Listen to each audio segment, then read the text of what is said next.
La condesa Elizabeth Báthory, mejor conocida como la Condesa Sangrienta, nació en Hungría el 7 de agosto de 1560.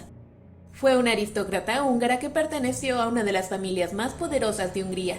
Esto le permitió cometer una ola de asesinatos, acabando con la vida de 650 personas, en su mayoría mujeres jóvenes, convirtiéndola en una de las asesinas más grandes de la historia. Desde pequeña sufría ataques que probablemente eran de epilepsia. Recibió muy buena educación, a pesar de haber crecido en un entorno donde hasta el príncipe y la mayor parte de la nobleza era prácticamente analfabeta. Hablaba perfectamente el húngaro, latín y el alemán. Cuando tenía 15 años se casó con el conde Ferenc Nadasdy, de 20 años de edad. Posteriormente se fueron a vivir al castillo de Kácsese. En un principio, Elizabeth y su esposo no convivieron por mucho tiempo, debido a que el joven conde se la pasaba en campañas bélicas empalando a sus enemigos, ganándose el nombre de Caballero Negro de Hungría. Supuestamente, durante esta época de soledad, la condesa se empezó a interesar por el esoterismo, por lo cual empezó a rodearse de brujas, hechiceros y alquimistas. Por esta misma época, Elizabeth y su esposo solían tener conversaciones mediante cartas de cómo castigar apropiadamente a sus sirvientes. Se dice que Elizabeth ponía en práctica alguna de las técnicas favoritas de su esposo para torturar, poniendo pequeñas agujas debajo de las uñas de sus sirvientas, dar monedas o llaves calientes para quemar las manos de los sirvientes o tirarlos a la nieve para después lanzarles agua fría.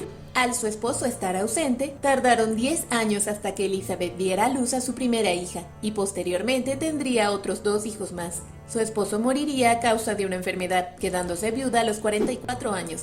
Es a partir de este momento que sus acusadores dicen que empezó a cometer todo tipo de atrocidades. Es difícil discernir qué pasó en realidad, o que más bien forma parte de la leyenda de la Condesa Sangrienta.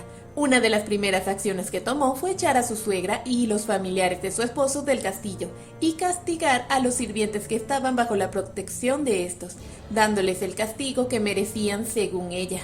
Tiempo después empezaron a escuchar rumores de las atrocidades que estaba cometiendo la condesa en el castillo, a tal punto de que un pastor protestante local comunicaría al rey Matías II de Hungría que la condesa estaba practicando brujería, explícitamente magia negra, y por ello utiliza la sangre de mujeres jóvenes. Así que el rey manda al primo de Elizabeth, el conde palatino Jorge Turso, a que investigue lo que estaba pasando.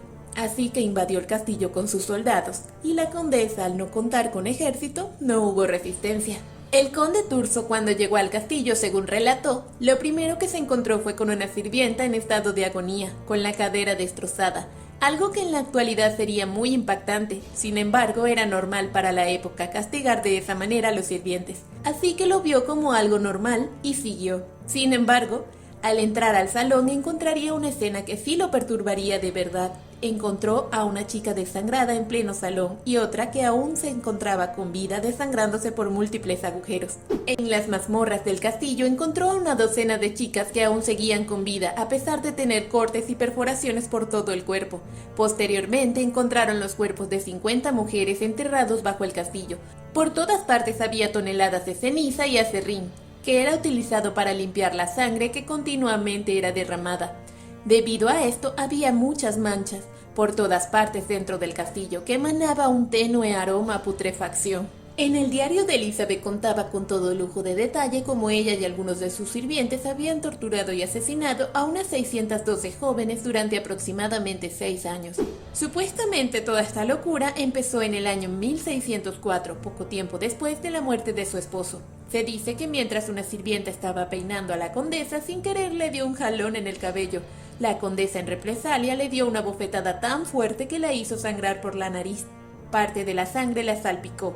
Entonces la condesa notó que en el lugar donde le salpicó la sangre, la piel se le veía con mejor aspecto, como si esa parte manchada con sangre hubiera rejuvenecido. Entonces la condesa fascinada creyó haber encontrado la solución para la vejez. Había encontrado la manera de mantenerse bella y joven para siempre. Entonces, tras consultar a sus brujas y alquimistas con ayuda de sus sirvientes, desnudaron a la mujer, la degollaron y recolectaron su sangre.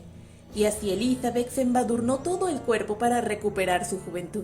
Así que entre 1604 y 1610 sus sirvientes se encargaron de proveerle jóvenes entre 9 y 16 años para sus rituales sangrientos. En un intento por mantener las apariencias, convencieron a un pastor local para darle un entierro cristiano a sus víctimas, Sin embargo, el pastor empezó a sospechar de la gran cantidad de jóvenes que estaban muriendo por causas misteriosas y desconocidas.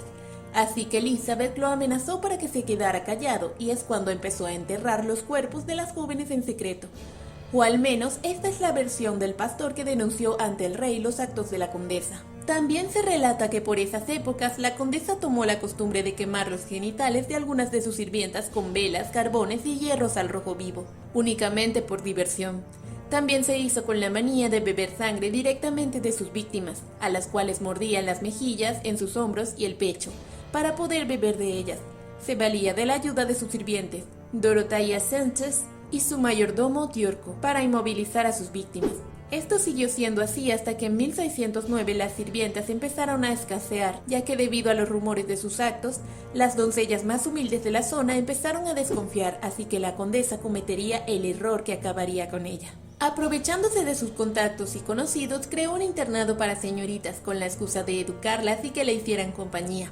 Pronto las chicas empezarían a morir por la misma causa desconocida, con la diferencia que estas no eran pobres campesinas provenientes de familias humildes, sino que eran las hijas de la aristocracia menor, por lo que sus muertes eran consideradas un hecho importante. Al final, una de sus víctimas logró escapar informando a las autoridades religiosas, hecho que ya había pasado antes.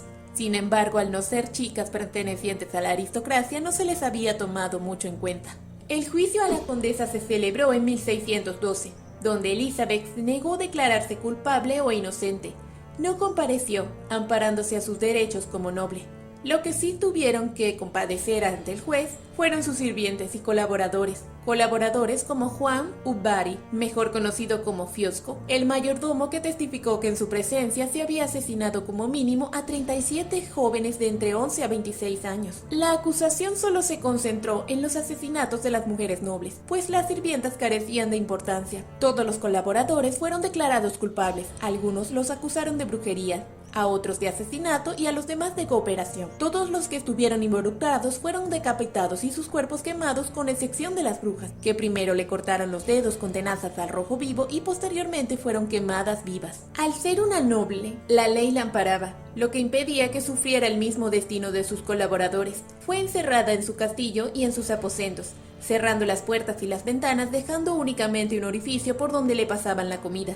Así pasó Elizabeth los últimos días de su vida sin siquiera poder ver la luz del sol. Murió 4 años después, el 21 de agosto de 1614. Como ya había dicho antes, es imposible saber qué es parte del mito y qué es parte de la realidad, debido a que gran parte de la leyenda de la condesa sangrienta puede que haya sido parte de una campaña de difamación, debido a que ella apoyó financieramente a su primo Gabor I Báthory, príncipe de Transilvania, en su guerra con los alemanes, hecho que la ponía en peligro de ser acusada de traición, como efectivamente pasaría años después con sus hijos, que fueron acusados por traición. Por este mismo motivo, los tratos crueles hacia los sirvientes eran algo muy común por parte de la nobleza, ya que gozaban de inmunidad y podían hacer prácticamente lo que quisieran con sus sirvientes. Así que estos tratos crueles pudieron haber sido exagerados para lograr difamar a la condesa, o también puede que si fuera realmente una asesina cruel y sanguinaria, que fue atrapada después de ir a por las hijas de la aristocracia. Sea como sea lo que en realidad pasó, Elizabeth pasó a formar parte de la cultura popular, inspirando numerosas historias y relatos como la Condesa Sangrienta.